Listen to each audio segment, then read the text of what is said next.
सर्वत्र गोविन्दनाम संकीर्तनम्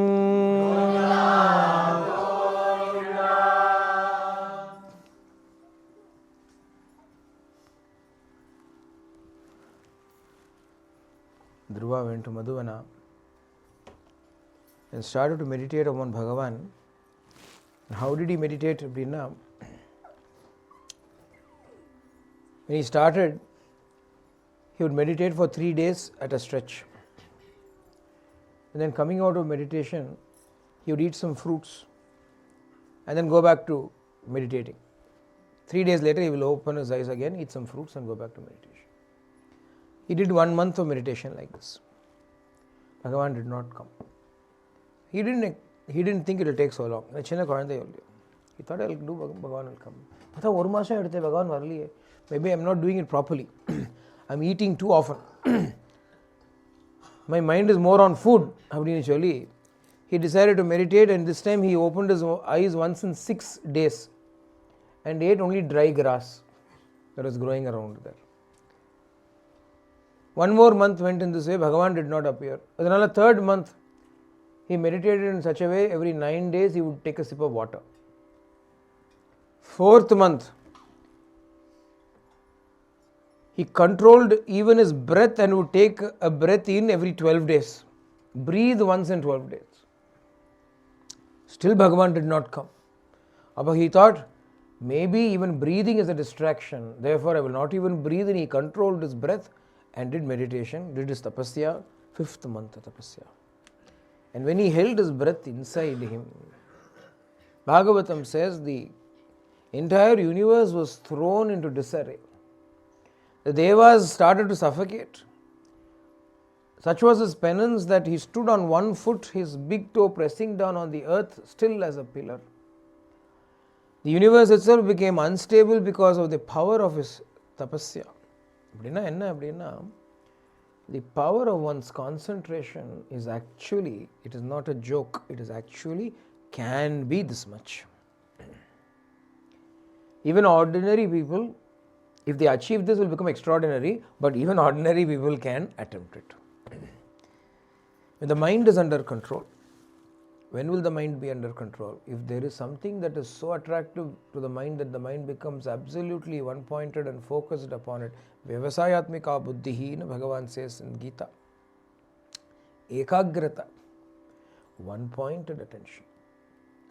We know commonly in the world also we see sometimes when you are very engrossed in some work, you forget to even eat. You're so busy, you don't even feel hunger. If you're simply sitting and doing nothing, you will feel hungry every 2 hours.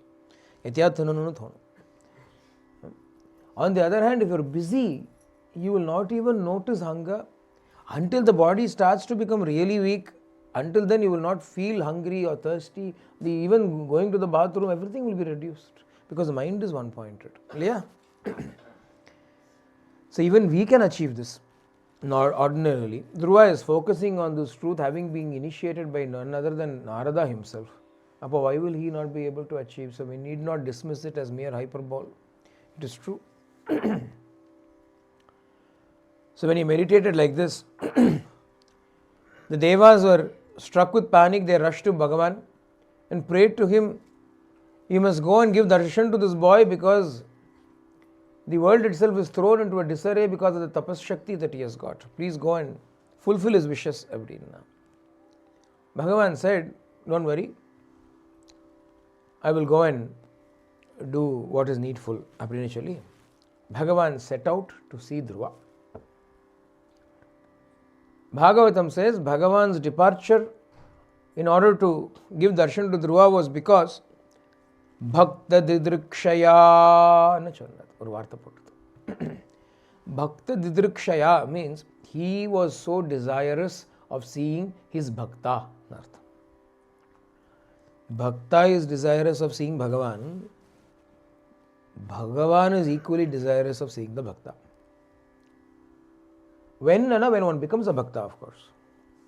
One has to become a Bhakta. So what should we also do? Tapasya like Dhruva. The action is not important. The intent is important. The intensity is even more important. Intention and intensity is really tapasya, not the number of hours. How intense, how focused is it? What is the priority? The ability of Dhruva to let go of everything, not give importance to everything, is what is more important and attractive to Bhagavan. You don't have to starve yourself to get God. There's no need for you to starve yourself to get God. But the intensity is important. If starvation alone can bring that intensity to you, then starve. By all means, starve. If starvation will bring intensity, starve. I will not say no to it. But what is more important? None of these actions are important. Intensity, that focus is what is important. Bhagavan will immediately be attracted by such intensity. He will appear. He will never fail in this instance. So because of this, Bhagavan climbed down to Garuda and appeared in front of Dhruva. But here's the wonder, the Prince Dhruva was so lost in the meditation of the Lord within himself, that he did not even open his eyes when Bhagavan was standing in front of him. அப்படி தியானம் பண்ணிட்டு இருந்தான் அந்த பையன். அப்போ what did Bhagavan do அப்படின்னா, Bhagavan made that inner Lord vanish. Bhagavan inside, he was visualizing the Lord inside, that vanished. When that figure vanished, immediately he opened his eyes. What happened? Where did my Lord go? He opened his eyes, and lo and behold, Bhagavan is standing in front of him. And in Dhruva's case, because Bhagavan wanted to talk to him and give his boon, that is why Bhagavan made that inner vision vanish. When I was in Parthi, one day, I was reading Loving God, Professor Kasturi's Loving God. There is one episode, really two episodes were there which moved me very much. One in which Swami was inaugurating all the houses. Swami had given houses to all those people, first houses ever built in the the W1 block. And these permanent residents were all allocated one, and the day was Grava Praveshan, Swami was supposed to come to every house or something like that. Everybody was waiting. They had made their sweets and snacks at home, and they were waiting for Swami to come. So Professor Kasturi and his mother and his wife, they were also waiting. Front door, they had opened it and they were waiting. Swami had gone to each house. They know which house Swami has gone. Swami had come to a neighboring house. Next is our house and wait pannindirka. Swami has gone in. No sign of Swami. They are waiting. Further, Swami is not coming. What Swami did was he opened the back door of that house, came in through Kasturi's back door, went back straight in, and then from behind closed Professor Kasturi's eyes and said, "Guess who?" This is one incident. Another incident was when they were traveling in the car, and Swami laid down on Professor Kasturi's lap and took a nap. Or saying, the Lord, his head is reclining upon my lap, what should I do? One of these two, I'm not sure which exactly one it is. One of these two, I was reading this at that time, and I was so moved by it, by that saulabhyam of the Lord, that my eyes automatically closed, tears pouring down my eyes. I was lost in that bliss of imagining Swami like this. I didn't know anything. After some time, when I slowly opened my eyes, the boy sitting next to me said, "Swami came in when your eyes were closed." "Why didn't you tell me?" He said, "I was about to wake you," and Swami said, "No." And Swami just simply looked at you. You were crying, but he just looked at you, smiled and went away. So I didn't even know. So when Dhruva's story comes, and Dhruva was closing his eyes and meditating on the Lord within, and the Lord was standing outside and he did not know, that I can quite relate to it. So Swami did not want, in fact he suddenly came out of I was in the bhajan hall, this was in the bhajan hall between darshan and bhajan. So Swami had gone for interviews, he had finished interviews and he had come in. He just came in, he stood there with his hands behind his back, looked at me, and when this boy was about to, wake me up from my thing, he said, "No, don't. Watched me and then went, it seems. Bhakta didrikshaya." He loves seeing this bhakti in us. When we are filled with bhakti, there is a beauty, a charm that comes on to us that he seeks. When he is filled with compassion, which is always, we filled with bhakti is once in a while, but he filled with compassion is always. He is filled with such an extraordinary charm that we want to see him. This is the relationship that we desire to see him, and he also desires to see us, provided our hearts are pure. Otherwise, he can't be bothered. His eyes will go like this and skip us sometimes, or simply rest and move on. There will be no recognition, there will be no connection happening there. We don't have what it takes to connect. If it is there, then Bhagavan seeks it out. That is my own experience, that is the experience of Bhagavatam also. So when he opened his eyes, he saw Bhagavan standing there in front of him. Eppadi nikran Bhagavan na Vaijayanti dhara Vanamala dhara Shankha chakra dhara Pitambara dhara Vaijayanti dhara Vanamala dhara Shrikara Purandara Giridhara Nagara Muralidhara Ganashama Manohara Vaijayanti dhara Vanamala dhara. Bhagavan standing in front of him.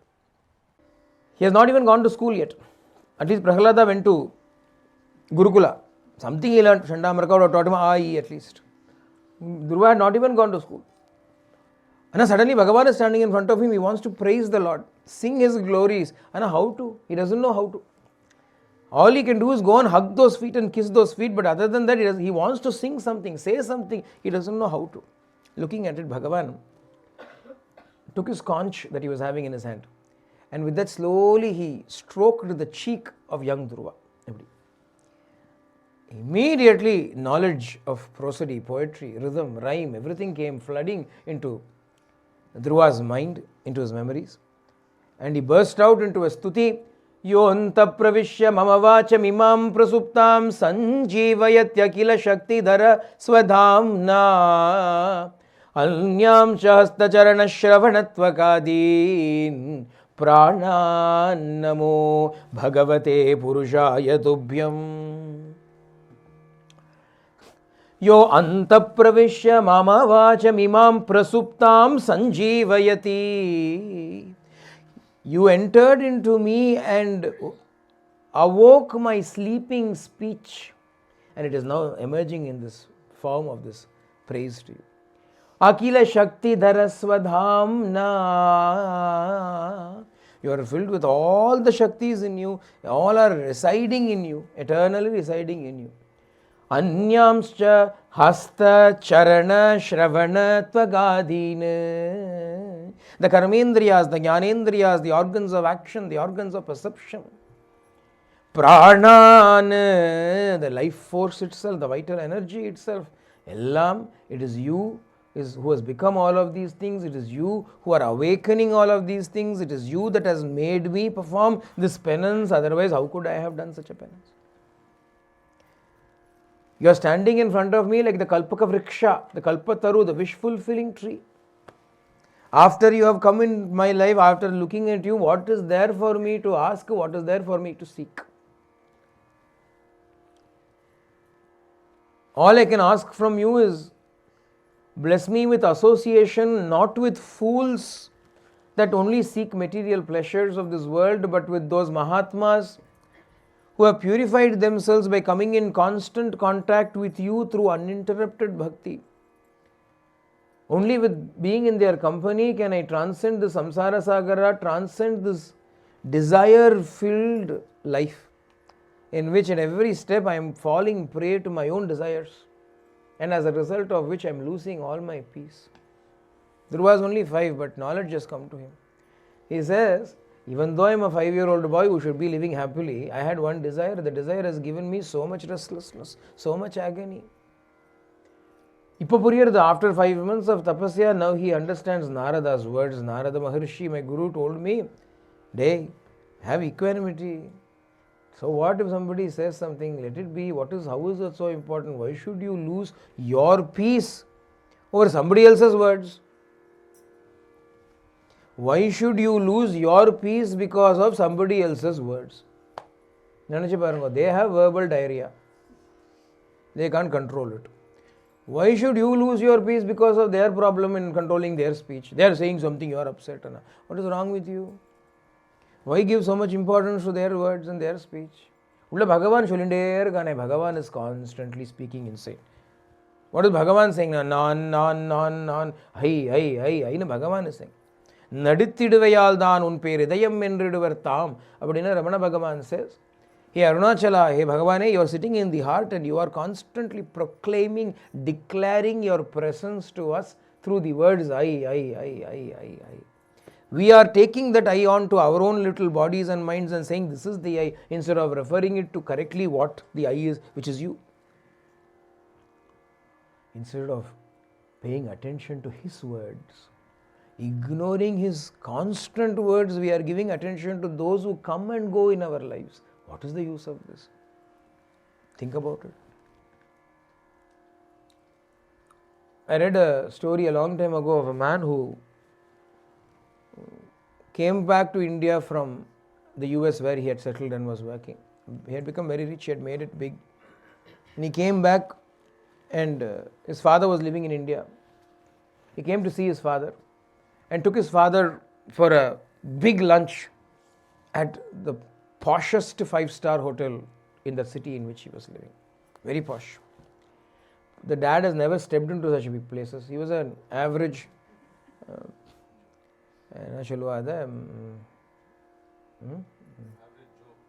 average Joe அந்த என்ன income லெவலுக்கு என்னமோ சொல்ல அதுன்னு மறந்து போயிடுது எனக்கு.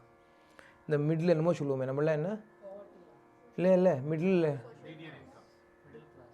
Class middle class மறந்து போயிடுது அந்த பேர் எனக்கு.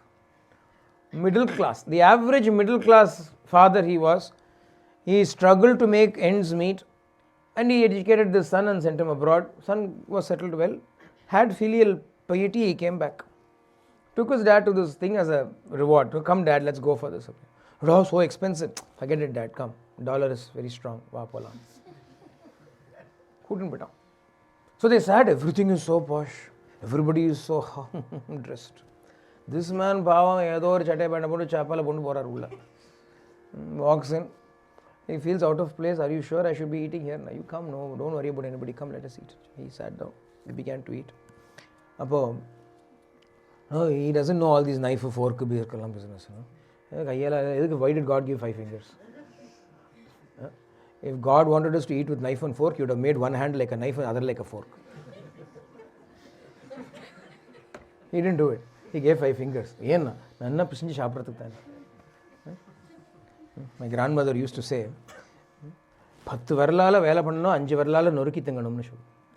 Work hard with 10 fingers and eat well with 5 fingers. Work hard with 10 fingers, eat well with 5 fingers. Ana norukki saapannuma. But so that is why we have 5 fingers. So father did not know, his food, he taking it, drops it down. He,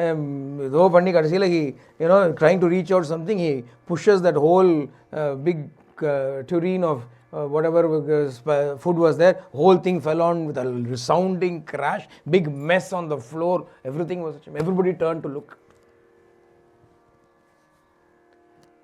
This son, very quietly, he didn't say anything, he didn't do anything. Come, you sit this side, dad. And he took the father to another seat nearby. They will clean it, don't worry. And they continued as though nothing had happened. The father was mortified. But the son did not say anything. Quietly, they finished their food and they started walking out. When they were walking out, one man who has some other person was eating there, he noticed this whole thing. He quietly walked up to this and said, I must say, I was very impressed by the way you handled the whole situation. Obviously, we can all understand what is going on here. You brought your dad and your dad is not conversant with it. If I were in your position, I would have been so angry with my father for having done creating such a mess in such a nice place. But you didn't do anything. You handled it so well, you did not bother him about it at all. I must say I am very impressed. But this man said, he is my father. He brought me up. He sacrificed so much for me in my life to make me what I am. He means a lot to me. You're all strangers to me. I don't know you all. I probably never meet you again. Why the hell would I care about your opinion over what it means to my father? Here's a person who's been with me all my life. I'm meeting you now. Should I have to reprimand him for your sake? What is the use of that? I would ignore you and pay attention to him because he's the one who's been with me in my life. A very nice story of filial piety. But then, think about this. Bhagavan, who has been with us for all our births, without whom we cannot be what we are now. We ignore his voice within and pay attention to all the other voices outside. He is saying within, I. Nan. Enna paru. Why is he jumping up and down declaring I?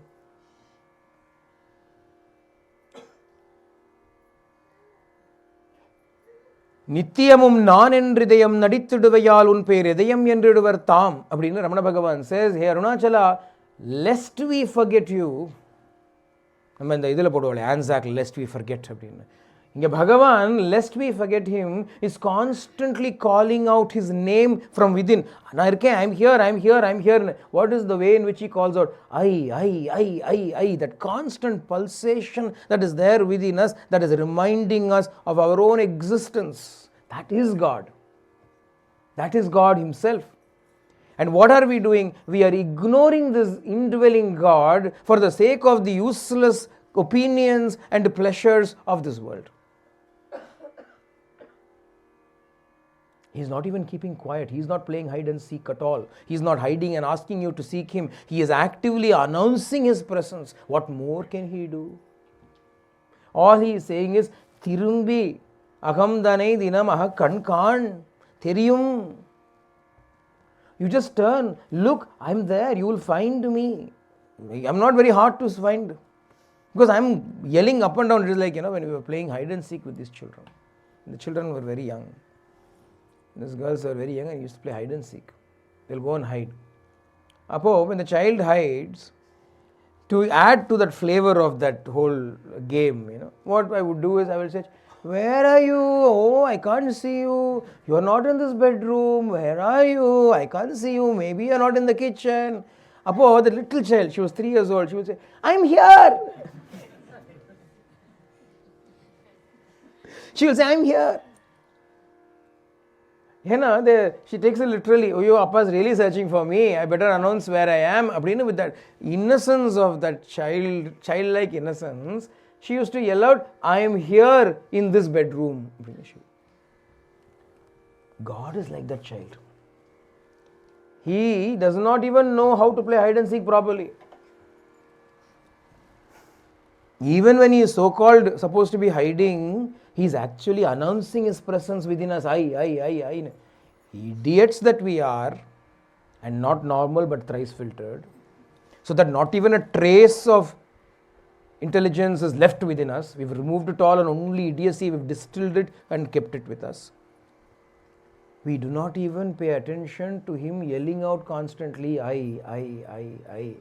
Instead, we take that I that comes from him and use it up for this worldly associations. We identify that I with the body and the mind and we live this false life.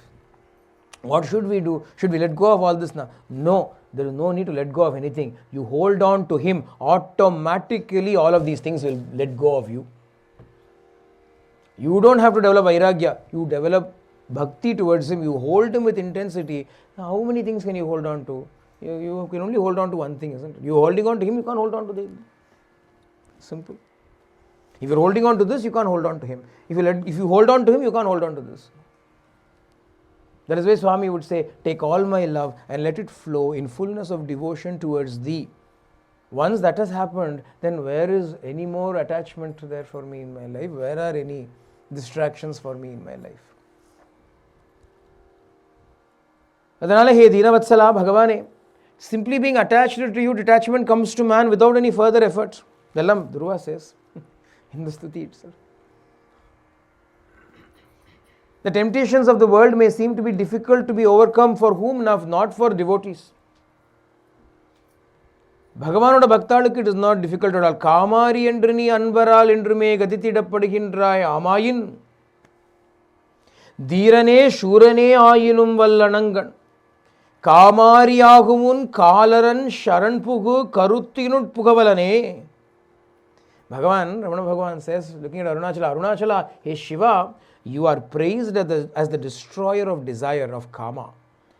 Therefore, no matter how powerful and how strong kama, desire may be, if we have taken refuge at your feet, will he dare enter into our hearts?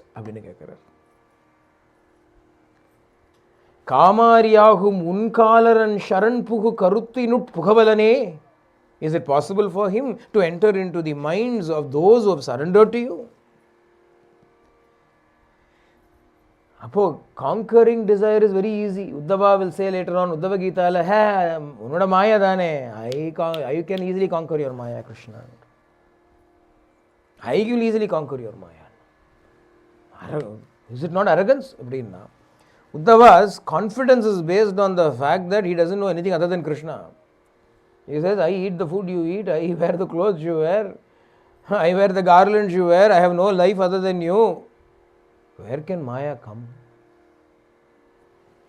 Therefore, it is easy for me to cross Maya.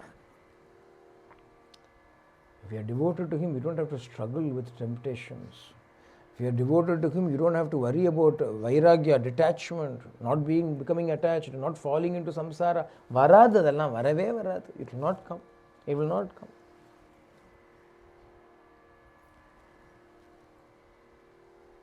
When you are devoted, you do not want anything for yourself. You want to give it to the.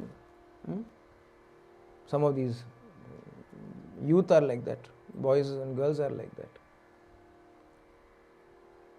They love me so much that if they get anything new, they come and give it to me and say, Anna, you have it. They buy a new phone and they'll come and give it to me. Anna, you use it. You give me your old phone. You use this new phone. Every other youth will want the new phone for themselves. But these children will come and give the phone to me and say, you use it. If they get a new car, they will say, you use it. I'll say, I don't want it, you have it. Anna, you have it, you have it, you have it. What makes them say they will get a new laptop, they'll give it to me. Anna, you use it, give me your old laptop. The exchange offer mari vittu. What makes them say it? Premadane. Is it easy for them in that age to let go of their new latest phone or latest car? But they don't have the desire. Where does the desire go? If prema is there, temptation cannot exist. Kama and prema cannot exist at the same time. Prema for Rama is there, but Kama, where will Kama come from? Where will Kama exist from? You don't have the love for God, then naturally you will be assaulted by temptations on all sides, and you will say, oh, save me from temptation. Prema vachiko. Have love in the heart. Easily you can transcend all of these so-called difficult things. Onnum difficult kadayadu. Dhruva sings of the Lord in this manner and says, after receiving your grace, everything seems tasteless to me, Bhagavan. Bhagavan smiles and said, all that is very good. You've done a brief tapasya with a desire in your heart. Don't worry, I will fulfill it for you. When Bhagavan asked that, immediately Dhruva cringed in shame. Ayyo. Kalpataru kutta vandu kaapi padi kekarene. I have come in front of the wish-fulfilling tree and I am asking for these cheap, paltry things of this world. I want to sit on my father's lap. I want to get a throne. This lama alpa. Chi, how petty. Bhagavan vandirkane. No, Bhagavan, I don't want anything. Bhagavan said, hey, unity of thought, word and deed is very important. Manasyekam, vachasyekam, karmanyekam, samahatmanaha, vachasanyak, manasanyak, karmanyanyak, saduratmanaha. If the thought, word and deed are not aligned, then you are a duratma. If they are aligned, you are a mahatma. You came with an intention. You have a desire in your heart. Just because it doesn't look nice to say it, you are not saying it. But the desire is there in you. So don't worry, you will become the king. You will rule for a long period of time, and after that you will attain a position even higher than that of your father. I will give you a position called Dhruva Loka. Dhruva means permanent and artha. Permanent position I will give you. You will shine as the North Star, the Pole Star. You have asked for the company of the holy and the wise, therefore you will be surrounded by the 7 rishis. In the sky, if you see Dhruva star and surrounded by the Saptarishi Mandalam, the Arsa Mejara. We call it Saptarishi Mandalam. 7 stars are the Saptarishis and one Arundhati will be there. Appuram Dhruva Nakshatram will be there. You will go into that position. He starts to cry. Bhagavan says, don't worry, after everything you will finally attain me. Bhagavan gives him the blessing and leaves. Dhruva has seen the Lord. Dhruva has performed a tapasya for 5 months that nobody else can perform. As a small child he has done this. He has accomplished his heart's desire. He has found the Lord. He has had a conversation with the Lord. Darshanam, Sparshanam, Sambhashanam has happened with the Lord. Lord has granted him his boons. Anal, when Dhruva is returning, Śrīmad Bhāgavatam makes it very explicitly clear to us. Aho bata mama anatmyam mandabhagyasya pashyata bhavachida padamulam gatva yache yad antavat mayaitat prarthitam vyartham chikitseva gatayushi prasadya jagadatmanam tapasa dushprasadanam bhavachidam ayacheham bhavam bhagya vivarjitaha. Dhruva says, alas, look at my plight, this wretched, unfortunate me, what a terrible plight has come upon me. I went to the lotus feet of he who could destroy samsara and begged from him that which will have an end. Begged and got from him temporary things. Whatever tapasya I have done, by which I was able to propitiate him and make him appear in front of me, is a waste. What I have asked from him is a waste. It is like giving medical treatment to a dead man. Chikitseva gatayushi. Life is gone and then we are doing medical treatment. What is the use? Like that, bhavachidam ayacheham bhavam bhagya vivarjitaha. What can I say about myself? I am so down on luck. Bhagya vivarjitaha. I am very unfortunate because I went to him who can destroy samsara and brought samsara from him. I went to the doctor and got poison from him. I went to the doctor and got infected. You go to the doctor to be cured, but if you go to the doctor and come back with an infection, begged him to inject you with infection, what can we say? And the Madhuri, I went to the Lord who can destroy desire, and instead I got back more samsara for myself. He cries. Yesterday we saw Prahlada Charitram. Today we have seen Dhruva Charitram. What is the difference? Amply clear, the difference is palpably clear. Both managed to please the Lord. Both managed to have the Lord's darshan. Both were given similar boons. Bhagavan told Prahlada, rule over your father's kingdom sitting upon the throne. Bhagavan told Dhruva, rule over your father's kingdom sitting upon the throne. Both got the same blessing. And Prahlada said, Bhagavane, if that is what you want, with great pleasure, gladly I will do it to you as a service to you. He accepted everything. And Dhruva on the other hand is lamenting, is crying, alas, I got this from him. Why? Why is there no satisfaction even after having seen God and received from him what you originally wanted?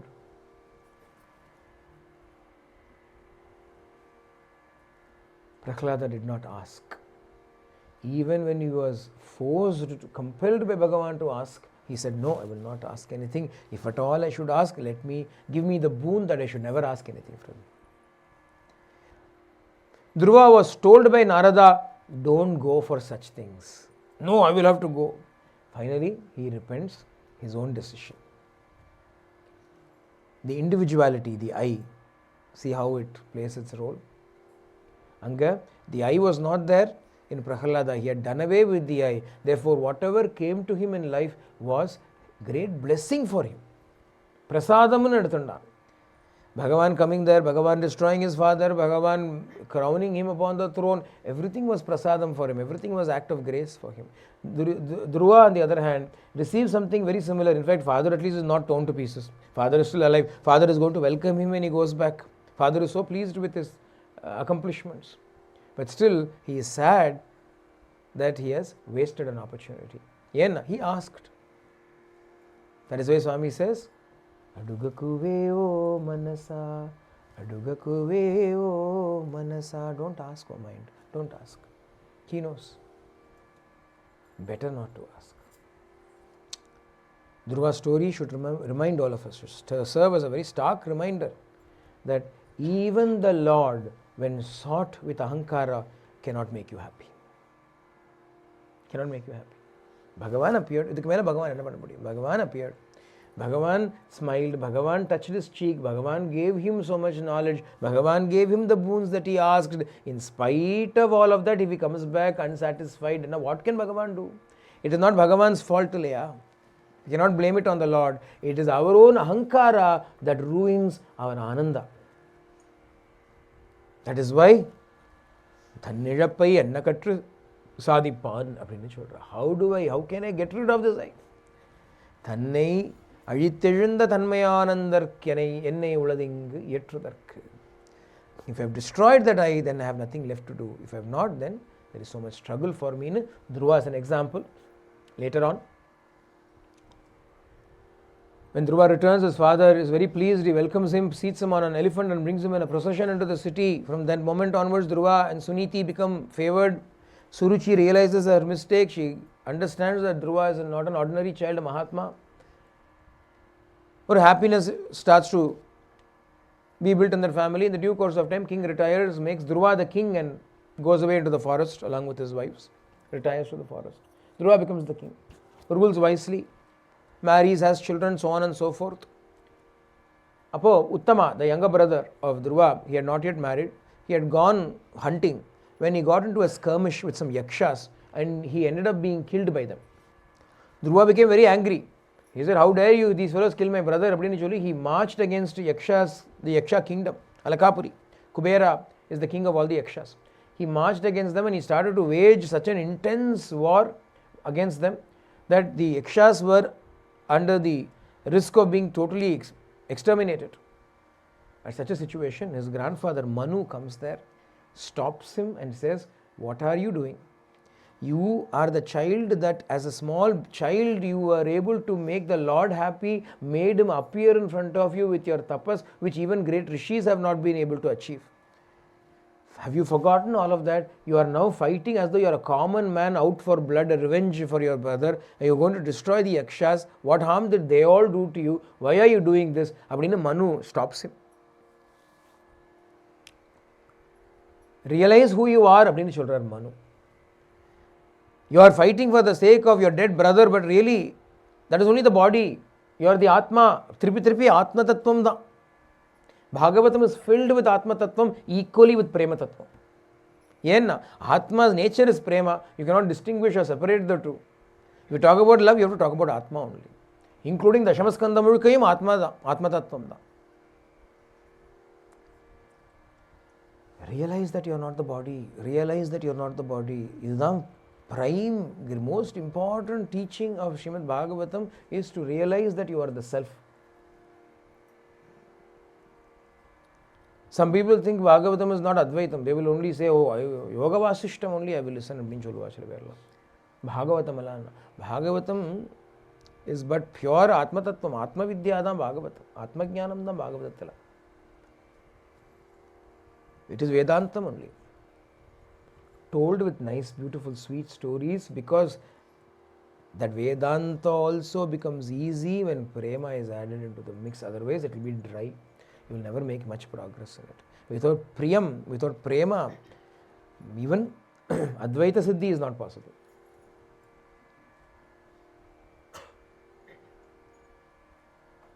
So that Bhagavad Prema is what it gives as the means for attaining Atmajnana. But Atmajnana is the goal. Radha Satyam Param Dhimahi. We start by meditating upon that truth. So Manu Dhruva's grandfather comes and gives him Atmopadesha. Dhruva comes to his senses, sobers up, stops the war, calls for an end to the battle. Kubera, the king of all the Yakshas, comes and says, Dhruva, although you were out for vengeance, listening and obeying the words of your grandfather, you stopped. I am very pleased with you. Ask for a boon, I will give you a boon, Channa. And Dhruva said, enough of boons. For I already asked a boon and I am still suffering the consequences. No more boons. If at all you give me bhakti, give me Hari Bhakti. Abdini he said. Kubera was very happy. He said, I bless you with Hari Bhakti.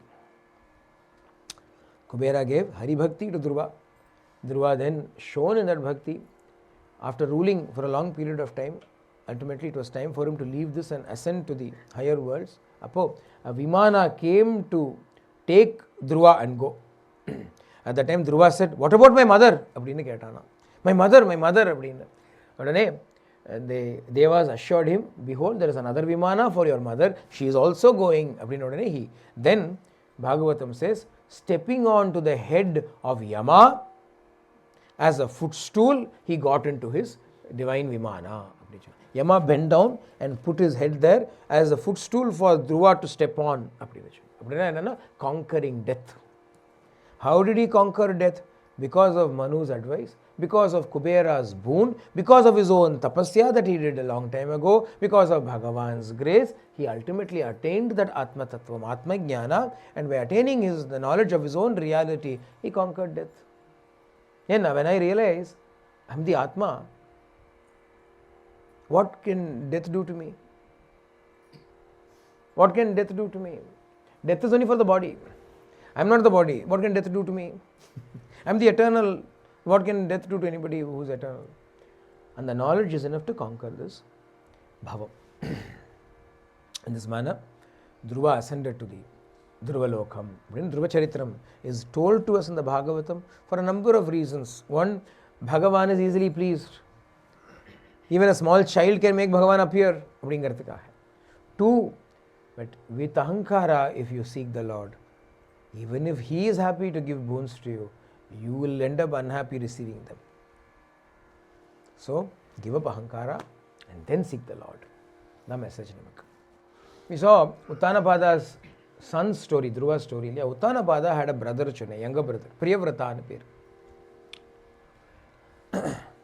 This Priyavrata, Parikshit asks this, the scene is shifted back to Parikshit and Shuka, because in between was Maitreya Vidura, now he's gone back to Shuka Parikshit. Parikshit says, you spoke about Uttanapada, what about Uttanapada's brother Priyavrata? Tell his story. Share in his shoulder, I will tell you his story. The important reason for telling his story. Otherwise Shuka will not choose stories which are random. His Priyavrata was a man of great renunciation and devotion. Unique fellow he was. Manu's sons tha iva rendu peru. Manu had 3 daughters and 2 sons. Daughters kada erkanave paathutom. Akuti, Prasuti, Devahuti were the 3 daughters. Uttanapada and Priyavrata were the 2 sons. Adala Priyavrata's story, Priyavrata wanted to take sannyasa. He did not want to get married. He did not want to get into samsara. He wanted to take sannyasa. Avaniki yaru guru na, our Narada only guru. This is when I told you about the social experiment. What Narada did was, Narada had Priyavrata as his first disciple. First disciple Priyavrata. Priyavrata was already a college graduate by the time he met Narada. So Narada caught hold of him and said, hey, Parra, samsaram, not good. Sannyasi sarvata sukham. Attaining the Lord is the purpose of life. Unnecessarily don't fall into samsara. See, look at me. Freely I'm going everywhere. Look at your father. Look at your brother. They're all caught. Be free like me. Abdina Narada kept on telling him, instilling Vairagya in Priyavrata. Priyavrata was filled with determination. I will renounce the world and attain the Lord. But when he came of age, due course of time, as they say, the father Manu wanted to get him married. Adhanala Manu came to and said, Priyavrata, I have to start looking for a bride for you. Bride? No bride. No, I am not getting married. I am telling you I am not getting married. Manu became a bit worried. Shatarupa, he is saying he won't get married now. Shadarupa said, after some time we'll get married. When time comes, he will say, okay. So they left it for a little while. Once in a while they came back to it and said, hey, Priyavata, shall I look for alliances? No alliances. You want make political alliances, no marriage alliances. Leave me be. After some time, the moment the Manu came, Priyavata got up and went away from that place. So Manu became a bit worried. So he called his father, Brahma. Ba, your grandson is refusing to get married. Brahma looked at him and said, why? What happened? Your other son is the culprit for it. Narada. Narada is also Brahma's son, Manu is also Brahma's son. So he said, Anna panni vichirkar in the velaya. My elder brother Narada has poisoned this poor fellow's mind, corrupted his mind and made him seek renunciation. He wants to become sannyasi. So Brahma said, I'll talk to the fellow. I said, again, Tata Vandar. Na Priyavrata, come here. Tata. Na Tata, எப்படி இருக்க? என்னடா கல்யாணம் பண்ணிக்க மாட்டியா மேனி? அப்பா வருத்தப்படுறாரா? Father is sad, he is worried. It seems you won't get married. Grandfather, what is the point of getting married? Well, samsara only. I'll fall into the trap again. I'll be caught in this trap. Who said all these things to you? Brahma said, who said all this to you? Peripa தான் சொன்னார். அவருக்கு uncle is guru, Narada. எல்லாம் பெரியப்பா சொன்னது தான். அந்த பையனை நான் பார்த்துக்கிறேன். He said to him, your idea is good. Your idea is good. But listen to me. In your life, you have to get married. That is your life. That is your prarabdha. How do you know? அப்போ பிரியப்பட்டங்கடா, டேய் நான் பிரம்மாடா, நான் தான்டா எழுதுவேன். Why? I am Brahma. I am the one who writes prarabdhas for everybody. I know your prarabdha. Don't ask me how I know. தாத்தாங்கிறதுனால Brahma இல்லையா மறந்து கொடுத்தவங்கப்பா. Whether it is your Guru Narada or whether it is me or whether it is your father, all of us are working only to do that which has been ordained for us by Bhagavan. On the one hand, you want to not be married to pursue a spiritual path. That is all right if that is your life. But that is not your life. Therefore, resisting this is not the right way for you. That is only creating negativity in you.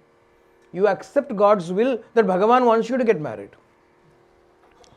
That is the way in which you will lose your individual identity. Priyavrata's case is another unique case. I will not be married. I will be a sannyasi. I will take to the spiritual path. Is also I only. That is also ego only. Very refined ego. The ordinary ego is very high level. That doesn't mean high level ego. Very pure ego. Ego is very pure. That's the right resolve. However, above all things, what is the way by which this ahankara can be destroyed is to simply accept the will of God in our life. Accept the will of God in our life. There are some people who desperately want to get married, but nobody is willing to marry them. See, unfortunately, marriage is a two-way affair. You want to get married, somebody else also must be not want to, at least willing to get married to you. Want is too much, at least willing. முஞ்சியை பார்த்து சரி என்ன பண்ணி தொலைய, என் பிராரப்தம் அப்படி இருக்குது, கல்யாணம் பண்ணி தொலைகிறேன்னு அதுக்காக ஒத்துக்கணுமே. ஐயா சொல்லிட்டு ஓடிவிட்டான்னா என்ன பண்ண முடியும்? What can you do? You have to accept that also. My prarabdha is such, fine. Likewise, I don't want to get married now, but it is in your prarabdha to get married. Bhagavan says you have to, no, you have to. At the same time, what Priyavrata does is correct, 100% correct. He doesn't say, I want to get married. He doesn't say, I want to get married. When are you going to get me married? I don't want marriage. You refuse it. Refuse to get into samsara. In spite of it, if it is your prarabdha to get into it, then accept it. But don't go willingly into it. That you should understand. That is the difference you should understand. That is why, in one way, not wanting to get into social structures and so on, but the whole concept in India that we have of arranged marriage, which people decry, they don't like it, but that is the best way to get married, because it is not that the children are interested or looking forward to getting married. The parents do the hard work and then they say, here is a boy for you or here is a girl for you, get married. Fine. It is so much different than my wanting to go and get married. There is nothing equal to arranged marriage, because it shows automatically your reluctance to get into samsara. You are not willing to get into samsara. You don't want to. Because it is in your life, your parents are instruments in making it happen. That is a different ball game altogether. Nee odaliye nai mari. Yeah, you are not running like a dog. No, dogs go and mate with other dogs. Their parents don't find their partners. No, dogs go and find it. Should we also be like dogs? Should we be like dogs? That we should only ask ourselves, nan doga goda. That is the ideal way, if you ask me. Swami used to say, na uddesamlo, abdina arampar Swami. In my opinion, very, apologetically Swami would say, na uddesamlo, na yoka uddesamlo, Swami would say, in my opinion. That's how this is also. Na yoka uddesam. Because what does it show? It shows not that over eagerness to get married. Illa. Samsarathla vivadana. Priyavrata is but Priyavrata takes it to the extreme. No matter what anybody says, I will not get married. Appo, his Brahma comes and says, by sticking so stubbornly to something that is not in your life, you are feeding your ego still. You will not achieve success through this.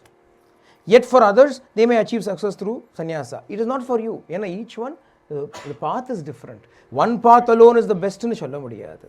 What is the best path? That which is appropriate for you is the best path. If you have to get married and lead your life accordingly, that is your best path. That will never stop you from attaining the truth. You must be very, very clear about it.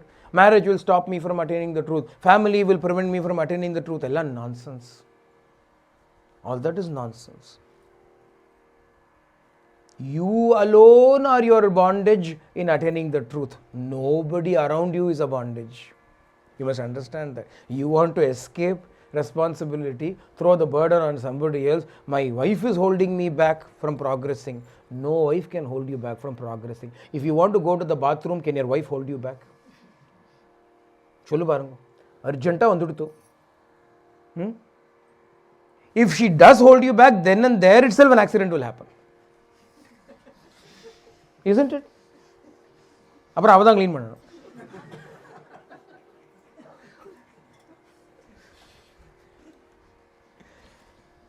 You can't give the excuse, my family is holding me back. A simple thing like going to the toilet, nobody has the power to hold you back from going to the toilet. If that is the case, from attaining God, who can hold you back? What kind of a laughable excuse is this? Is this not an excuse for your own weakness, for your own laziness, for your own unwillingness? You gird up your loins and let nothing stop you. You can live in a family. You can fulfill all the responsibilities that you have in a family. But that does not mean that you cannot attain God. Throughout this Bhagavatam, for some reason, I have been making it very personal. Prahlada Charitram, I said something. Dhruva Charitram, I said something. Priyavrata Charitram also, I will say something. Like Priyavrata, I also did not want to get married. I wanted to desperately take sannyasa. And the reason for that was because even when I was in Prashanti, Swami told me, many, many years ago, as a student, Swami told me, you will go to Australia, you will teach. I'll make you a guru, you will teach people. All that I have taught you, you will teach. You will be a guru, Swami Channaringita. These are the exact words. So my mind was filled with that. I will go to Australia, I will become a guru. Then, the way after finishing Prashanti, I came to Chennai. From Chennai, I went to America. I was thinking, what is going on? So ultimately, I did come to Australia. I'm still in Australia. I'm still doing exactly the same thing that Swami told her. But things are going on like this when suddenly one day Swami sent a message to the parents that I have to get married. I was at work and my mother called with great joy because they were trying to get me married and I was very stubborn and saying no way. But then Swami himself intervened and said, Are they not looking for a bride for this boy? அப்படின்னு Swami asked. So they called me at work and said, Swami said, they had a great boost. Big vitamin B12 injection. So I was shell-shocked. I was shocked. I said, what, Swami? What are you doing? Why are you backstabbing me? You said all those things, now you're saying this. So I went in and into within myself and asked Swami, Swami, you said that? Swami said, yes, all that is still valid. I said, Swami, am I supposed to still teach after getting married? How can I have the authority to teach after I get married? If I'm a sannyasi, I will have the authority to preach Vedanta. How can I preach Vedanta if I get married and become a grihastha? Swami said, that is when you will have the greatest validity. Because when you, as a family man, speak this truth and live this truth, then people will look at you and say, he can do it, we can also do it. On the other hand, if you are a sannyasi, people will say, he can say all these things. Does he have a wife? Does he have children? Does he have to manage all those problems? What is it for him? He will say things and go away in his kashaya. We will have to manage all this. This will not work. They will dismiss your teachings.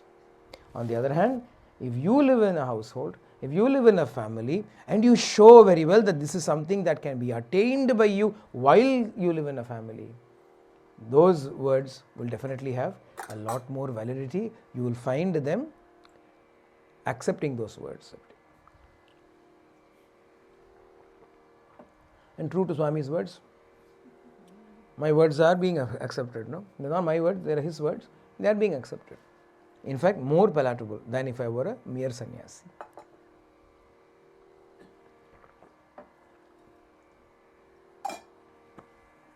But I did not realize this for a long time until my wife told me one day recently.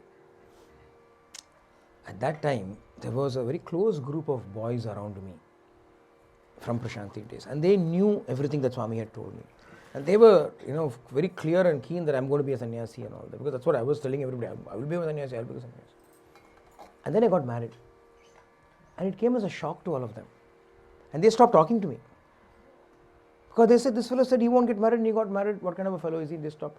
It didn't even register to me, honestly. For me, the only thing that mattered to me was following his words.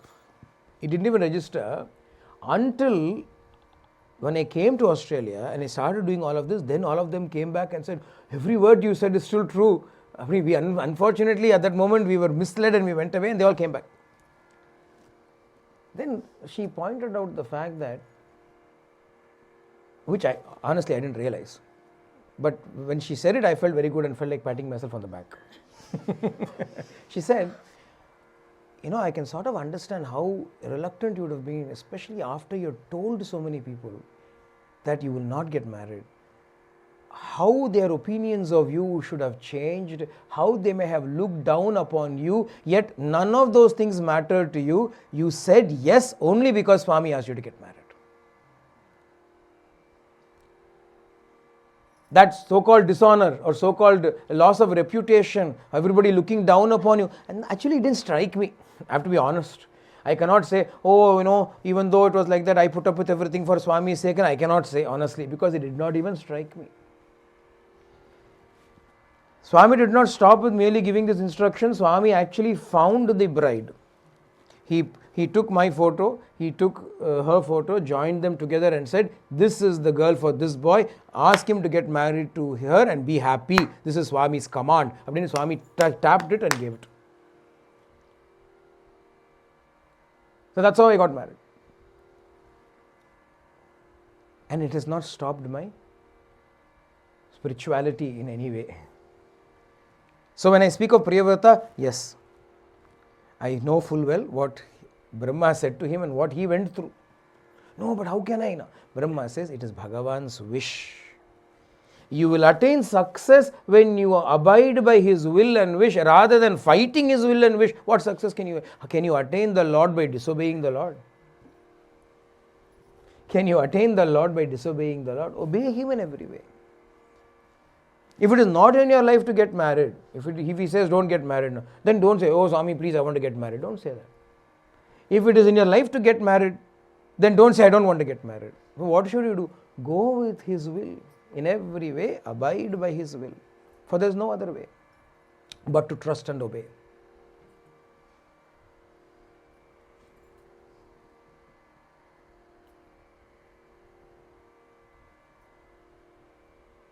Because as the song goes, when we walk with the Lord in the light of His word, what a glory He sheds on our way.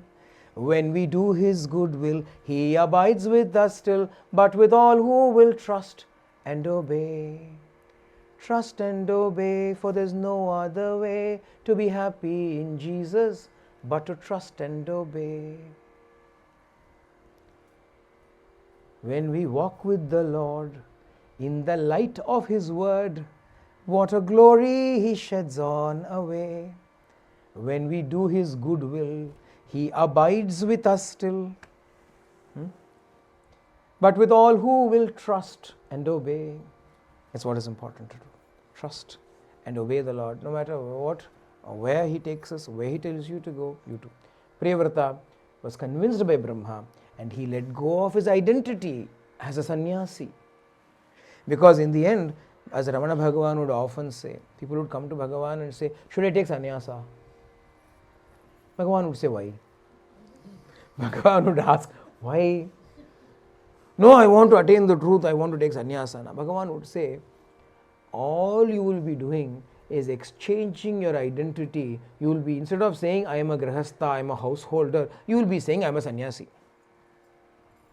Sannyasa is not monkhood. Sannyasa is not becoming a monk. Sannyasa is jnana. Jnanam sannyasa lakshanam nu solradu. Sannyasi, who is a sannyasi? Jnani is a sannyasi. Bhagavan in the Bhagavad Gita, Arjuna asks a question. Bhagavan, Krishna irkane, ipdim peshuvan, apdim peshuvan. Enga pathana indha problem dhaan varum. In the Bhagavad Gita, Krishna first speaks about jnana, the importance of jnana, the greatness of jnana and all that. Then he says karma, karma, karma. Now Arjuna gets confused. He stops. Krishna, stop! Before you proceed, stop. On the one hand, you advocate sannyasa. On the other hand, you advocate yoga. Now tell me for sure, what is the right way? Is yoga better than sannyasa, or is sannyasa better than yoga? Rane Bhagavan smiled and said, yoga is very good. Sannyasa is also very good. Arjuna, Krishna said, that which is called yoga is sannyasa. That which is called sannyasa is yoga. They are synonyms. Action, living in this world, doing all the actions in this world is not what is going to be the opposite of sannyasi. He without likes and dislikes is a sannyasi. Without likes and dislikes, following the will of God, letting the will of God flow in life, whereas we are established in the self, that is sannyasi.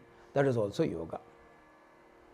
Yoga will be, I am doing, if you start doing that cannot be called yoga, that is roga, disease. That is yoga milla. Yoga na without kartrutvam, without doership, what you do is called yoga. With doership, if you do it, it is roga, it is a disease. Bhava roga, it is called. Sannyasa is also not having doership. Yoga is also not having doership. It is not a lack of doing. It is not the lack of action. On the other hand, it is lack of doership. Don't hold on to any individual identity of any sort. Niralambam. Niralambam abdinu Bhagavan translates that in Devi Kalottaram. Sarva shunyam nu solrathu Bhagavan. Sarva shunya padam. You are not depending upon anything for your identity. Abdiye irukku. Aham.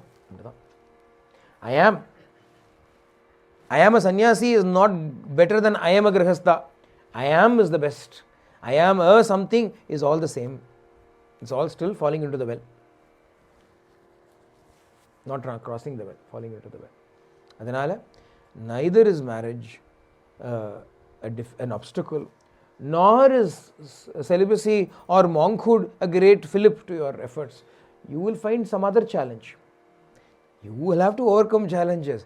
Inge oru challenge na ange oru challenge da. There also you will have challenges da. At the same time. So should everybody get married? No. Should everybody become sannyasis? No. Then what? If it is in your life to get married, you get married. If it is not in your life to get married, you don't get married. Simple. Go with the will of God. This is what Priyavrata's story teaches us. Priyavrata does get married. Not once but twice. Yeah, no, that was his life.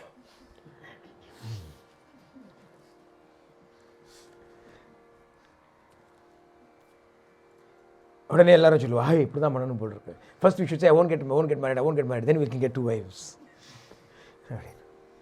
That is not the moral of the story. திருப்பிடாதீங்க கதையை.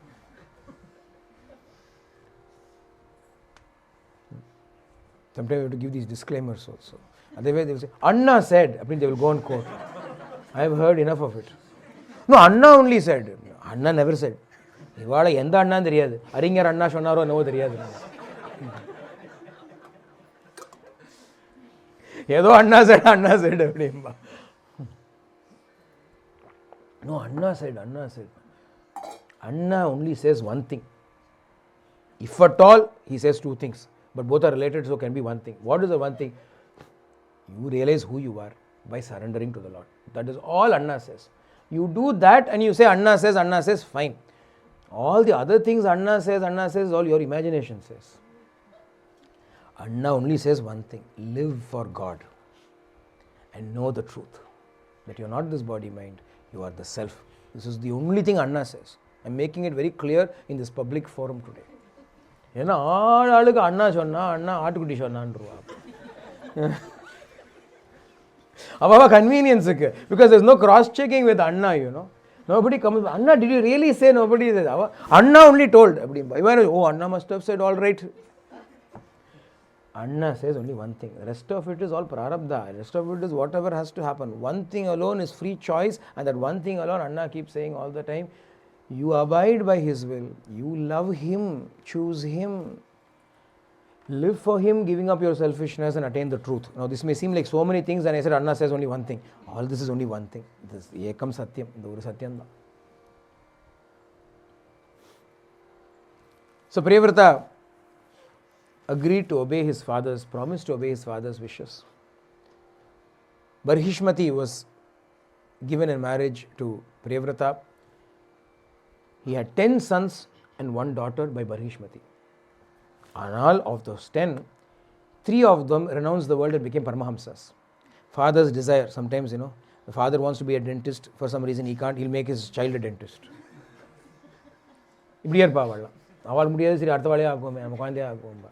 He wanted to become doctor, he couldn't become, he'll make child doctor. I didn't become, so you become. I also don't want to become, but you become. Priyavrata couldn't take sannyasa. 3 of his sons took sannyasa. 10 பிள்ளை வத்து போடுவோம், 3 sannyasa எடுத்துக்கும் போடா அப்படின்னு. 3 of them became Paramahamsas, became sannyasis. The other 7 ruled over 7 portions of the earth. 7 continents of the earth were ruled over by his sons only. Then he married again, had another wife. By her he had 3 more sons. Uttama, Tamasa, Raivata. 3 பேரும் என்ன ஆனால்னா, they became Manus.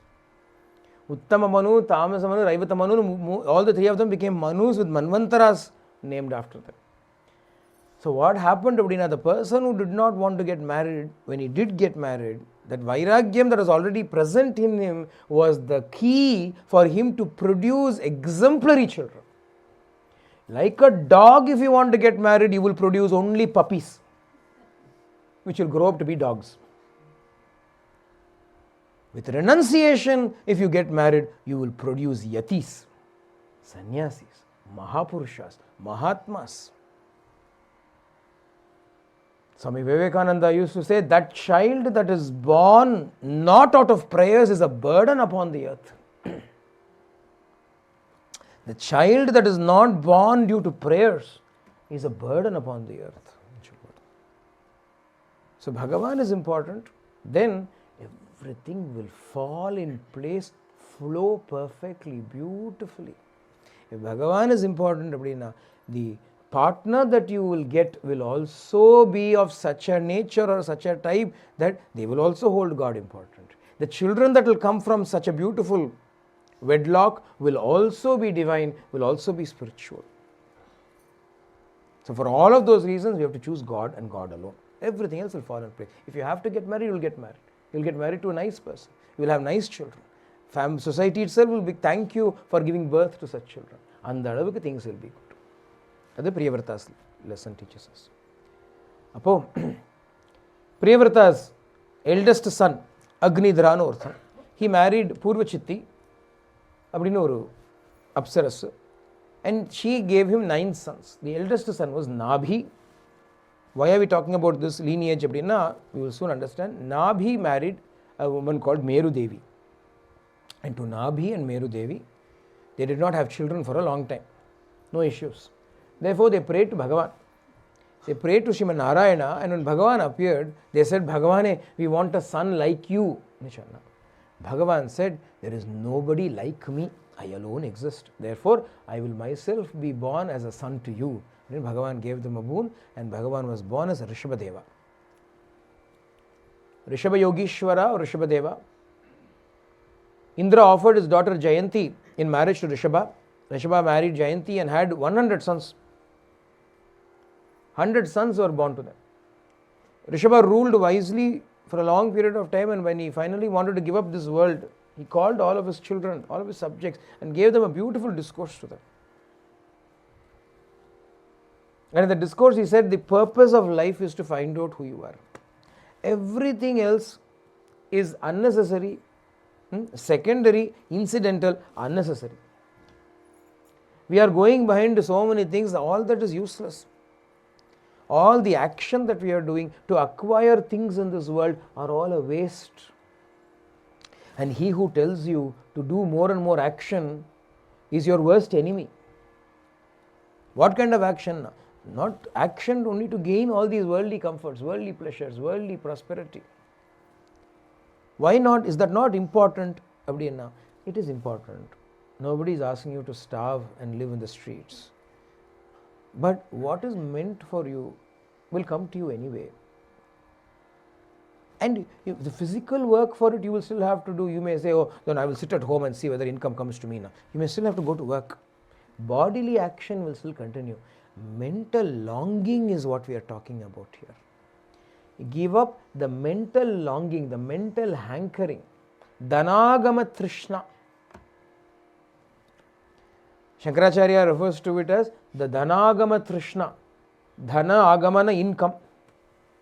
Money coming in. How much money will come? How much money will come? Or longing, Trishna, the desire. He says, Mudajahi Dhanagama Trishna Kurusad Buddhim Manasi Vitrishna. Give up all desire and turn your attention towards God, because what you have to get, you will get anyway. Nobody can stop it. Just because you have turned to God, the wealth that has to come to you will still come. Wealth won't go away from you because you turn to God, nor will it come to you just because you are seeking it. If it is not meant for you in your life to have wealth, no matter how hard you work, you will not get much. You will work hard and then you will be laid off. That's what will happen to you. It will not be in your control, because it is in your life for you to go through that. You will go through that. Doesn't matter how well you studied, doesn't matter how well you worked, how hard you worked. They will send you a letter saying, sorry, we are laying you off due to corporate restructure. Tata, bye bye. Then even if you struggle to get a job, if it is not meant for you, you can't get a job. Don't we see people like that in the world? On the other hand, even if you don't want, all you want is God. There are people who get good jobs, earn good money, all that is there. But what does it mean? Whether you ask for it or not, what you have to get, you will get. Ask for God instead, because He is not meant for you to get. If you do not seek Him, you will not gain Him. Without seeking, you can get the things of this world. Without seeking, you cannot get God. But we should use our intelligence. If I can get it without seeking, why seek?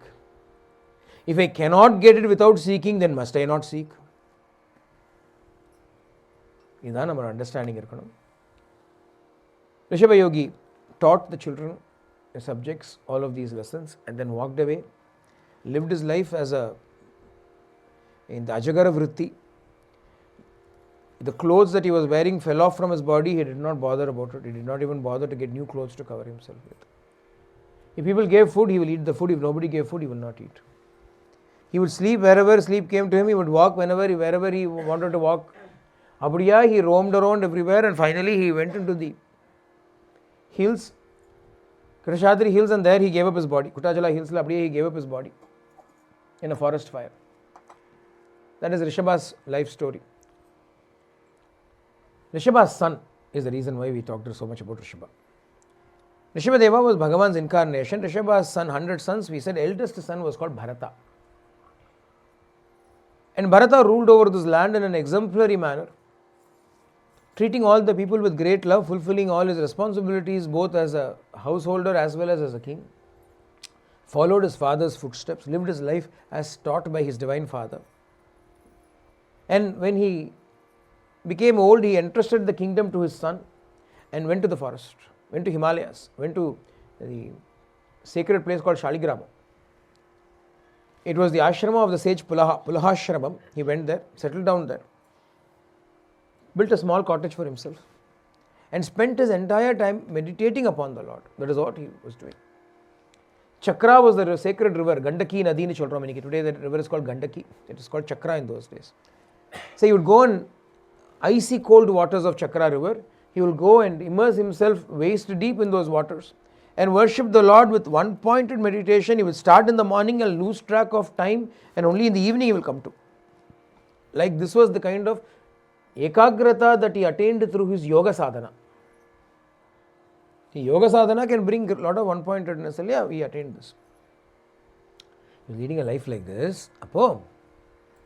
One day, one morning, as he was performing his morning ablutions in the water, he was sitting down to meditate. Very beautiful atmosphere. Air was crisp and fresh. Sun was warming up from the east. Tranquil atmosphere, very conducive to meditation. Ideal spot for meditation. But no spot is ideal for meditation. Here is the spot that is ideal for meditation. Where should you go and meditate? Bhagavan Ragata, where should we go and meditate now? We want a cave to meditate now. There is a cave. Cave of the heart is the best cave. The cave of the heart is the best cave. Another person asked Bhagavan, what asana is best for meditation? Yoga nariya asana irke, Vajrasan, Sukhasan, Padmasan, Ardha Padmasan, Shirshashan, Talagayu meditate padalam. What is the right asana for meditation? Bhagavan said, why? Nididhyasana. What is the best asana for meditation? Nididhyasana practice. What is the best asana for meditation? Practicing meditation is the best thing for meditation.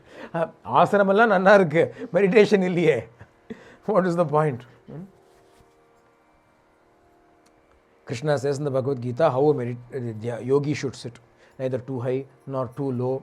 And then he should spread kusha grass, on that he should spread cloth, on that he should spread this tiger skin, and then he should sit and meditate. So the fellow went online, ordered all those things. Krishna said Bhagavad Gita, surely ellam panniyachu. But after sitting down, meditation is not happening. What is the point of all of this then?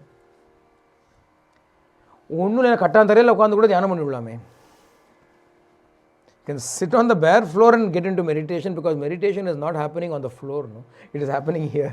It is happening inside, not on the floor. So ideal situation for meditation, and Bharata settled down to meditation when suddenly an ear-splitting roar of a lion was heard. A wild beast in the forest roared. And just as it roared at that time, a doe, a deer, a female deer. A doe, a deer, a female deer had come to drink some water at the river. So it was bent down, was playing its four legs, it was drinking water. This deer happened to be fully pregnant at that time. And when this lion roared, this deer had such a fright. It leapt up in fright and delivered the fawn, fell into the water and died. The mother deer jumped up into the air in the fright. The contractions happened. The fawn, the child was delivered. It fell into the water and it died. Bharata is watching this whole scene. He saw the deer come. It was looking so adorable, looking so nice, drinking water. Suddenly a roar, and then, oh dear, he was in the water when this fawn came, floating and hit him. And out of a reflex action, he lifted this fawn up to find it was still alive. The little one was still alive. But compassion is there in everybody's heart. Jiva Karunyam is there. And seeing this whole, he was witnessing this whole thing. He saw this motherless little fawn. Great compassion came to him. He held it in his hands, hugged it, and took it to the shore. Covered it with his own clothes, cleaned it, wiped it from all the placental fluids, dried it, and kept it safe, and then brought some milk or something and fed it. It also hungrily started to take it. Patha, wide, big eyes, normally deers have nice deer-like eyes. Adala fawn na eppadi irukum. All small animals, including humans, are very beautiful, cute to look at. That's why we fall in love with babies. This big, wide open eyes, innocent look upon their face, all of that. Then later on they become like us. As parents, we are there to steal away their innocence and instead put all our nonsense into them. So looking at this deer, he fell in love with this deer. This deer. Alas, this deer. Who is there for this deer? Bhagavata, I am the father for this deer, I am the mother for this deer, because real father, mother, we don't know, they are not. I am the uncle for this deer, I am the auntie for this deer. I am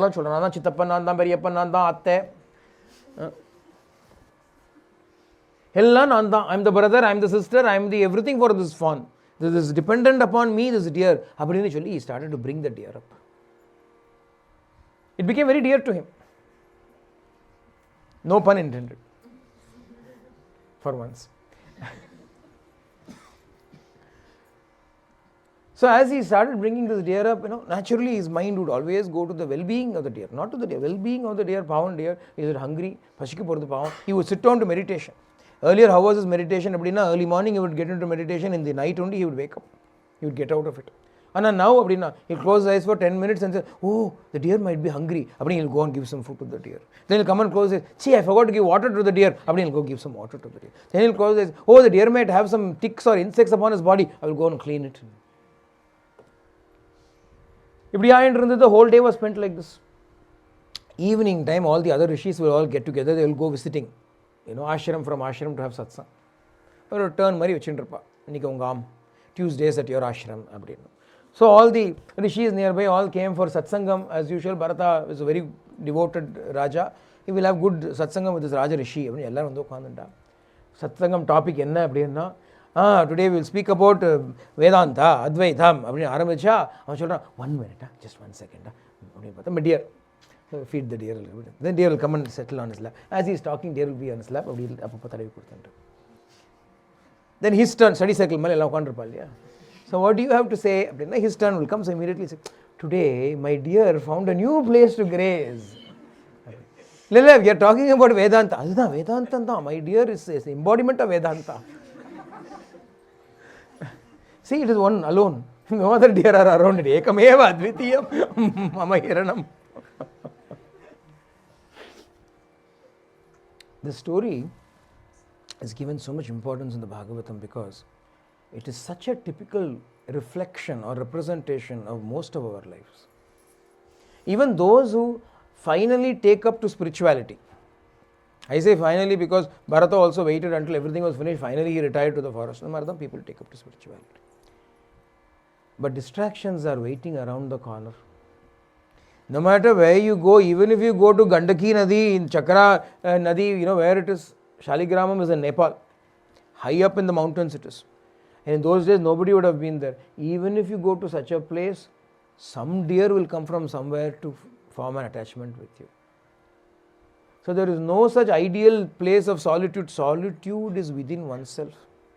Even in a crowd, one can be alone. Even when alone, one can be in a crowd. A lot of people become alone. After they become alone, what do they do? They'll think about all those people who are not here with them. They have ekantam, but they will be busy thinking about all those who are not. I'm all alone, nobody is there with me. They will spend the whole time crying. Solitude happens inside us. Distractions are always waiting. The deer itself is not the problem. What should Bharata have done? Not saved the deer, Anna. Of course he should have saved the deer. That is natural. And then what? Should he have abandoned the deer after saving it? No. Bringing it up is also fine.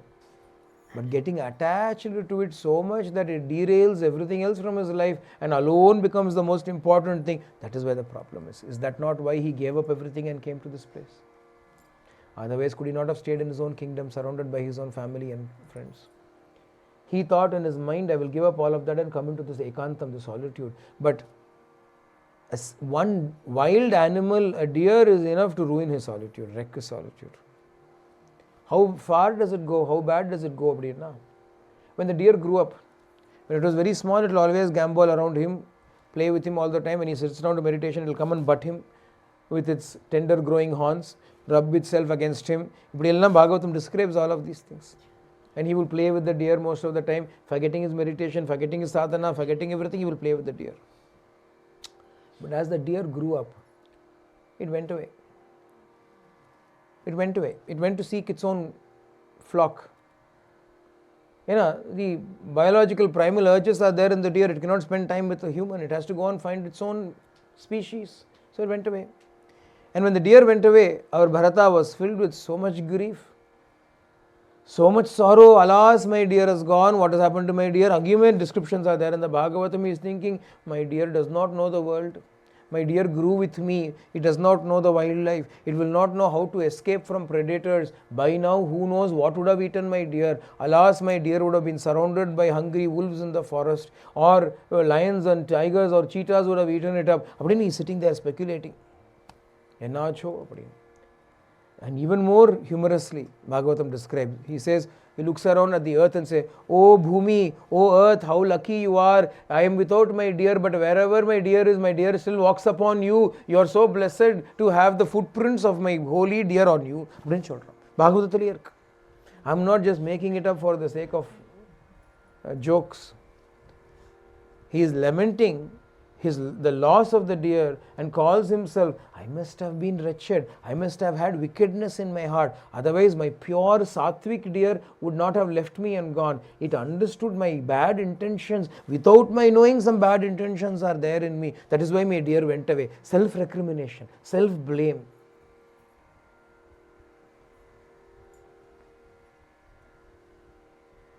You can renounce the world, but you cannot renounce your ego so easily. Priyavrata, on the other hand, we just saw Priyavrata's story. Priyavrata wanted to renounce the world, but when he abided by the will of God, he renounced his ego and lived happily. Bharata renounces the world, but is unable to get go of his ego. In the end, it is not the world that you have got to let go of. It is ego that you have to let go of. It is your identity that you have got to let go of. It is your individuality that you have got to let go of. So crying for this deer, in the end, he reached the end of his life while still lamenting the loss of the deer. And just as he was about to breathe his last, the deer came and stood in front of him. And looking at the deer, his eyes opened up. My deer! He died. Now I told you all in the beginning, there is one inviolable rule. Whatever it is that you think about at the last moment of your life, that you will attain to. What did he think about the last? A deer. So what happened? Bharata, son of, whose son was he? Think about it. Think about it. That is why we spoke about Rishabhadeva, although very briefly. Sakshat, an incarnation of Bhagavan Rishabhadeva, Rishabha's eldest son Bharata, who had reached such a state where he could meditate for hours together, standing in the cold icy waters of the Chakra river, was born as a deer in his next birth.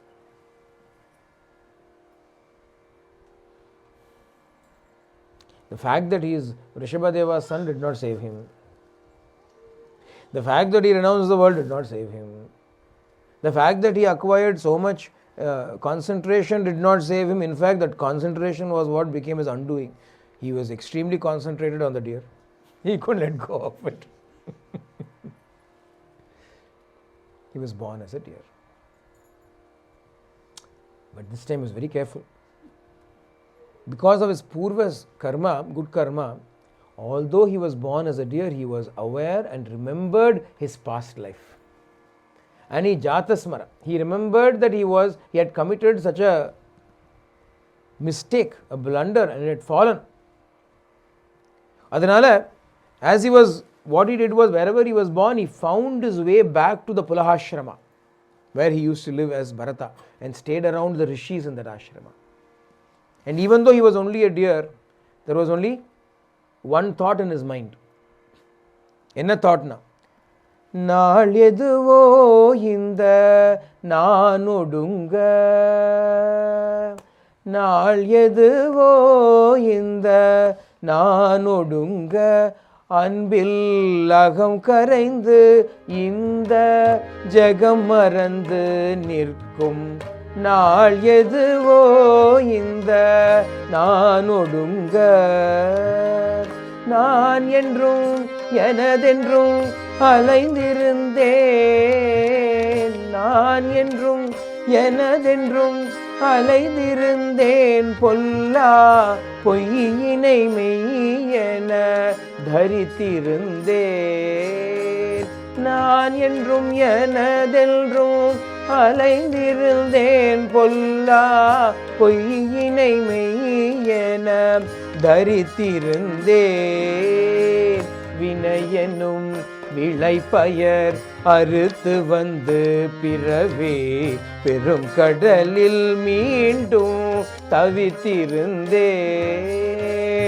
வினையெனும் விளைபயர் அறுத்து வந்து பிறவே பெரும் கடலில் மீண்டும் தவித்திருந்தேன், என்னை காக்கும் பணியும் இங்கு உனதல்ரோ சத்ய சாயிதேவா, நானும் உனதன்றோ, காக்கும் பணியும் இங்கு உனதல்ரோ சத்ய சாயிதேவா, நானும் உனதன்றோ, அன்பை புகட்டி எந்தன் விழி திறந்து, அன்பை புகட்டி எந்தன் விழி திறந்து உய்ய வைத்திட நீ வந்திடும் நாள் எதுவோ, அன்பை புகட்டி எந்தன் விழி திறந்து உய்ய வைத்திட நீ வந்திடும் நாள் எதுவோ, இந்த நான் ஒடுங்க, நாள் எதுவோ இந்த நான் ஒடுங்க, அன்பில் அகம் கரைந்து இந்த ஜகம் மறந்து நிற்கும், நாள் எதுவோ இந்த நான் ஒடுங்க. What is that day when this I will subside? The meaning of the song. What is that day? When will that day come when this I will subside? When this world will be forgotten and I will just stay, abide in myself. When will that day come? Me and mine, constantly meditating only upon me and mine, I was wandering around in this world, thinking of the false itself to be real. And in the end, I reaped the result of my own actions and fell into this samsara, into this ocean of action, and suffered in it. O Lord, is it not your task to protect me? Am I not yours? Give me that love of yours so that my eyes open, I become emancipated, and I forget myself. This song is what? The deer, in the Bharata in the form of the deer, was constantly remembering, praying to the Lord, when will the day come when this I can disappear once and for all? So we will leave the deer in the banks of Chakra, in the ashram of Pulaha. It will live its life, and by the time we come back at 5:30, it will be time for it to die and take its next birth. So we will follow on through with the deer's next birth at 5:30. सर्वत्र गोविंद नाम संकीर्तनम.